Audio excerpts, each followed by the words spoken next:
الحمدللہ وکفى والصلاة والسلام علی رسول الانبیاء اما بعد فاعوذ باللہ من الشیطان الرجیم بسم اللہ الرحمن الرحیم الحمدللہ اللہ رب العزت نے ہمیں رمضان المبارک کا پیارا مہینہ عطا فرمایا ہے۔ ابو ہریرہ رضی اللہ عنہ کی روایت ہے کہ رسول اللہ صلی اللہ علیہ وسلم نے فرمایا کہ میری امت کو 5 چیزیں خاص طور پر عطا فرمائی گئی ہیں جو اس سے پہلی امتوں کو نہیں عطا کی گئی۔ نمبر 1 اس میں یہ ہے کہ اس میں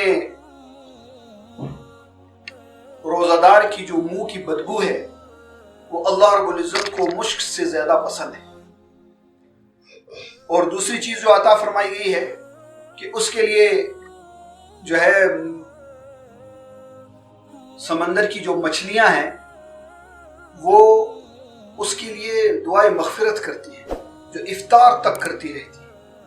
اور روزہ داروں کے لیے روزانہ جنت کو آراستہ کیا جاتا ہے۔ اس امت کے جو روزہ دار ہیں ان کے لیے جنت کو روزانہ آراستہ کیا جاتا ہے۔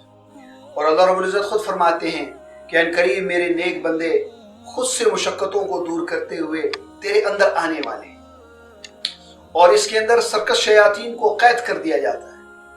جو رمضان سے پہلے آدمی گناہوں میں لگا رہتا ہے یا مسجدوں سے دور ہوتا ہے یا اعمال سے دور ہوتا ہے، رمضان میں دیکھنے میں آتا ہے کہ وہ مسجدوں کے اندر آنا کثرت سے شروع ہو جاتا ہے، اعمال کرنا شروع کر دیتا ہے، ذکر کرنا شروع کر دیتا ہے، اچھے اعمال کرنا شروع کر دیتا ہے۔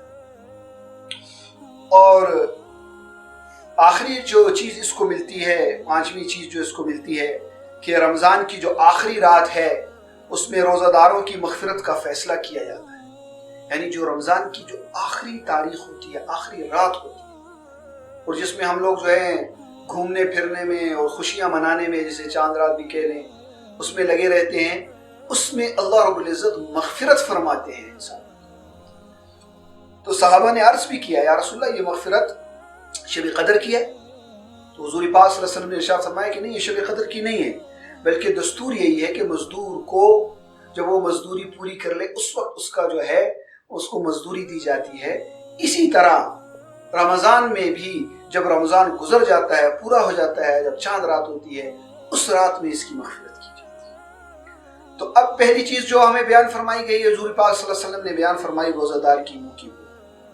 یعنی ایک تو آدمی کی بو ہوتی ہے جو آدمی جو ہے منہ دانت وغیرہ صاف نہ کرے، اس کی بدبو ہوتی ہے۔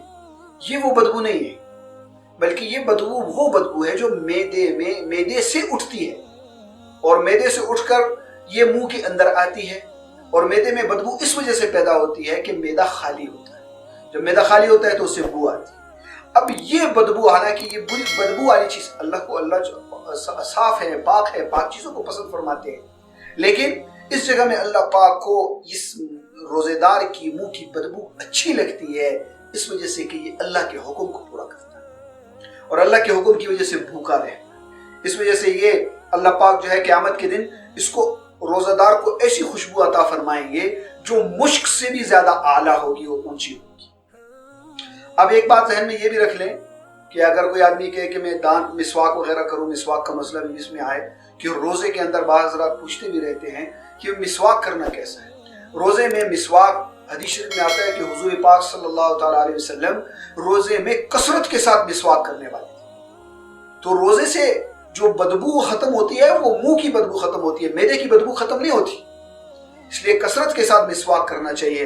یعنی مسواک کرنا، اور یہ مسواک کرنا یہ اللہ رب العزت کا پسندیدہ چیز ہے۔ حضور پاک صلی اللہ علیہ وسلم نے فرمایا کہ یہ مسواک اللہ کو کی جو ہے پسندیدہ چیز ہے، اس لیے مسواک کو کثرت کے ساتھ کرنا چاہیے۔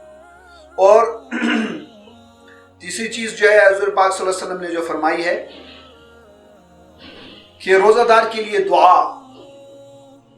اب قربان جائے حضور اللہ پاک کے کہ ایک تو روزہ دار کی دعا خود مقبول ہے جو دعا کرے، پھر اس کے ساتھ اللہ رب العزت نے فرشتوں کو بھی لگایا ہے، حتیٰ کہ سمندر کے جانوروں کو، جو دریا کی مچھلیاں ہیں، اس کو بھی روزہ دار کی دعا کے لیے لگا دی۔ تو اللہ رب العزت نے احسان فرمایا، اس لیے دعائیں ضرور مانگنی چاہیے رمضان کے اندر، اپنی ذات کے لیے، اپنے رشتہ داروں کے لیے، اپنے جو دنیا سے جا چکے ہیں ان کے لیے، اور جو مسائل ہیں، جو چیزیں ہیں، وہ ضرور بیان کرنی چاہیے اللہ کے سامنے۔ اللہ رب العزت دعا کو قبول فرماتے ہیں، اور اس کے ساتھ جو ہے وہ فرشتے بھی ان کی دعاؤں کے اوپر آمین کہتے ہیں، حتیٰ کہ جو مچھلیاں ہیں، سمندر کی مچھلیوں کے اوپر اس کی دعا کا اثر پہنچتا ہے، اور وہ مچھلیاں بھی ان کے لیے دعائیں کرتی ہیں۔ تو اس دعاؤں کا بھی اہتمام کیا جائے۔ اور اس کے بعد والی چیز جو ہے جنت کا راستہ۔ جنت خود مزین خوبصورت چیز ہے، ایسی چیز ہے کہ آدمی کے وہم و گمان، جو سوچ ہے، اور جو اس کی اوپر کی چیز ہے، ان کی سوچ سے بھی اوپر کی چیز، یعنی آدمی ایک سوچ برتا ہے کہ میں ایسے خوبصورت کروں، ایسے خوبصورت کروں، اس سوچ سے اوپر کی چیز ہے یہ جنت۔ اس کو بھی اور آراستہ کرنا، اور خوبصورت بنانا، اور اس کو اور زیادہ کرنا، یہ رمضان کے روزے والوں کے لیے اللہ رب العزت نے اس جنت کو بھی خوبصورت فرمایا۔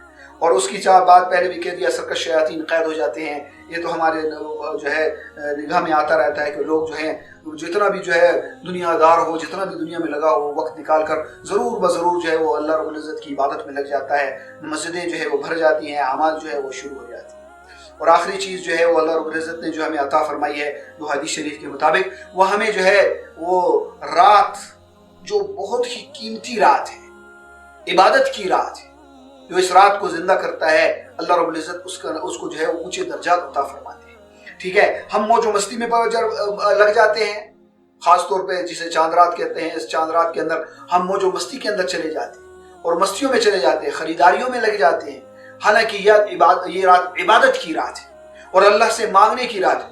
حتیٰ کہ ہم نے یہ بھی دیکھا ہے کہ اعتکاف والے اعتکاف کو بھی چھوڑ کر بازاروں کی طرف چکر لگانا شروع کر دیتے ہیں۔ نہیں بھائی، یہ رات عبادت کی رات ہے، اللہ سے مانگنے کی رات ہے، اللہ کی طرف متوجہ ہونے کی رات ہے، اللہ سے اپنی مغفرت کروانے کی رات ہے، کہ ہماری مغفرت ہو جائے۔